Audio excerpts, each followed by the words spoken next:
sea's bounty was good for me today. I have enough for both our lunches and more for later as well. What did the sea tell you in your fancy machines this day? Oh? Well, of course, of course. The waters are warmer than last year. And the year before that. I could have told you that much. If you need to know that sort of thing, you could always just ask me.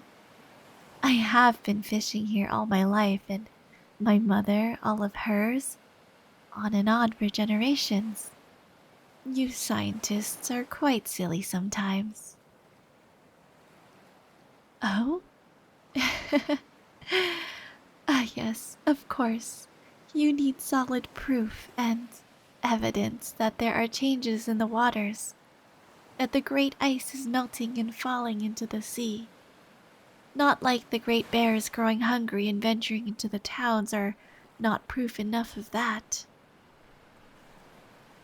Here, some salted fish.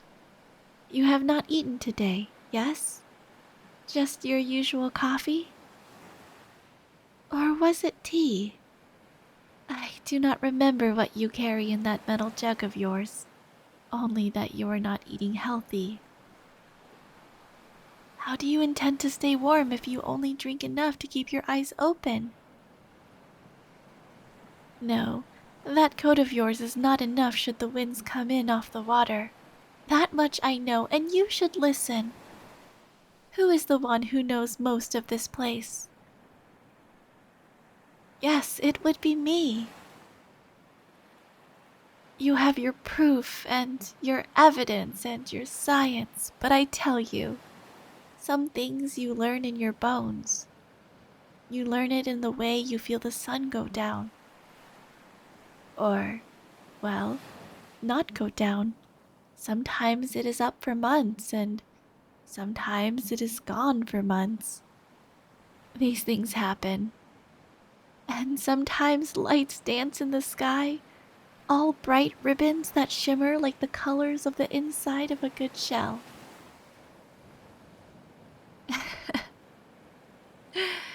Yes, yes, I know you have an explanation for everything. You scientists always do. Eat your fish, it's very good, I promise. My point is, while you have an explanation, are you taking time to experience it? To feel the wind against your skin and know its song? To listen to the sea and feel it pull you into the cold and how it carries you? The feeling of laying out on the stones and letting the sun warm and dry you after a long day in the water? No, of course you don't, you silly man. You sit here, huddled over your machines and your notes, and scritch, scritch, scritch with your pencils on your papers. Tap, tap, tap on keys all day. One day I will convince you to come down to the water. Join us in one of our races or on a fishing trip. The depths know you certainly don't get enough time away from those instruments of yours. Yes, the water. A good soak is good for you. Helps the skin. Reminds you what living feels like. A dip in the cold sea and then the hot springs nearby will really help you feel alive. There is a place where they are close, and you can go from one to the other without even slipping on the stones. Unless you are quite clumsy, of course. You might slip. I do not trust you without all of your fancy things you insist on bringing down to the cliffs and shores with you each day. I keep saying you don't need them. You only need to ask me and I will tell you all you need to know. See, I told you the fish was good. I prepared it myself.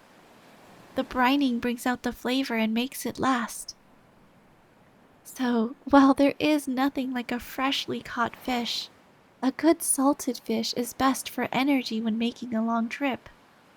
There is much more. Here, have some.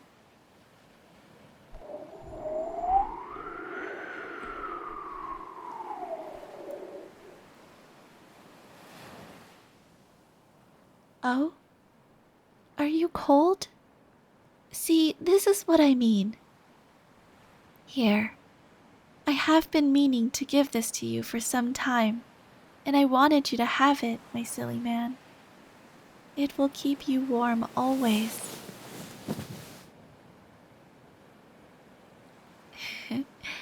You like it?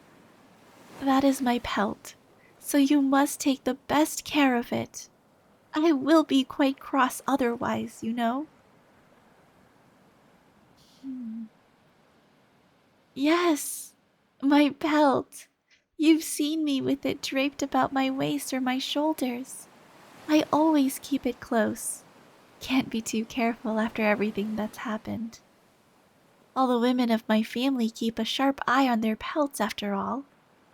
The men, less so. No one goes about taking a man's things, so they have no fear.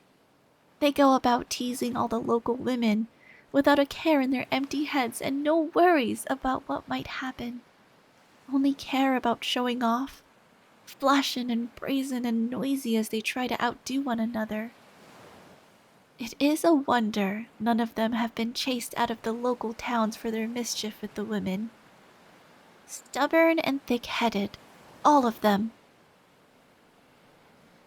Much like you, my scientist.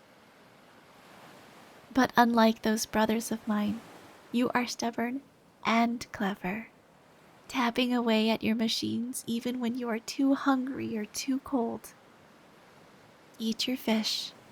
My pelt will keep you warm while you work.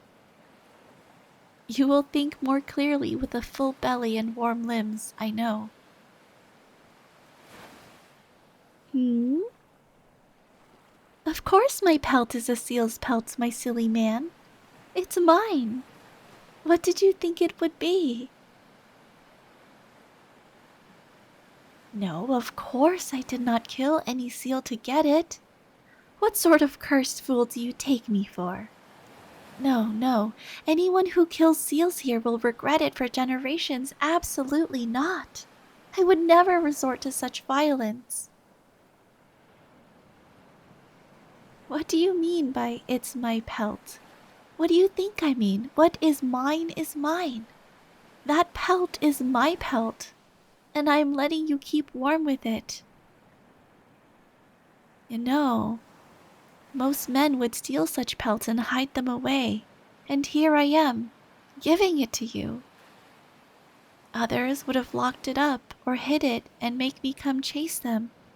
But you, my silly, silly man, you do not know what it is you hold, do you? My lovely, foolish scientist. Have I not brought you food and drink, ensured your safety by the cliffs and waters? Have I not kept you from the hungry beasts that prowl the tundra? You know, my sisters might have left you to your fate, may have teased you and lured you to the waters to let the sea have you. I could have done so also, but you are more fun like this, I think. Tapping away at your machines, scratching away at your papers, complaining about the differences in levels of this or that, while indulging your curiosity. Learning and learning about my sea, my icy waters, my rocky cliffs. You do not ask me, even though I know all the things you wish to know. Because for you, the joy is in the seeking, in the discovery. You explore in your own funny way, so focused on your numbers and theories that you forget to eat or to bring your extra coat. And here we are, me, wrapping you in my pelt and feeding you once again. I will always come back, you know, until you know what that pelt means. After all, as long as you have it, it is not as if I have somewhere else I can go. My swimming days are done while you have that. I am bound to the shore. What do I mean? What do you think I mean? My clever, silly man. Surely you can use that curiosity and solve the riddle. Until then, I am in your care. So eat your fish, and tell me more of what you've discovered today, my love.